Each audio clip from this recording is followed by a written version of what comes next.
गुरुजी। झारी बहारी आसन लगवनी धैले बड़ी ध्यानवा ए गुरुजी। तनी दे दी दर्शनवा ए गुरुजी।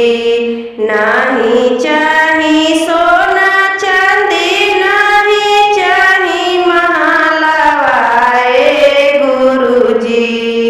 नाही चाही सोना चांदी नाही चाही महलवा ए गुरुजी।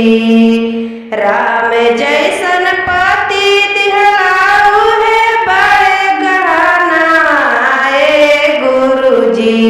तनी दे दी दर्शनवा ए गुरुजी। नाही चाही सोना चांदी नहीं चाही गहनवा ए गुरुजी। तनी दे दी दर्शनवा ए गुरुजी। लक्ष्मण जैसन देवर दिहलाऊ है बड़े गहनवा ए गुरुजी।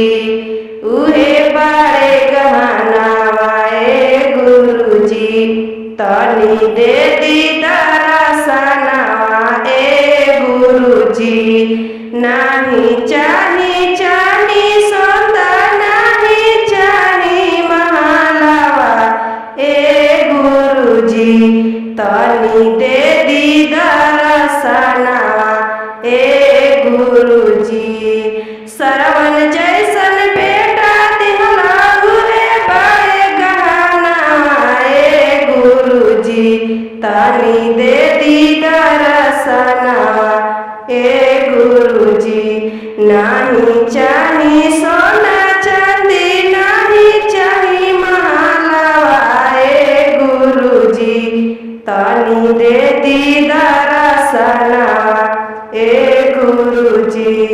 लक्ष्मी जैसन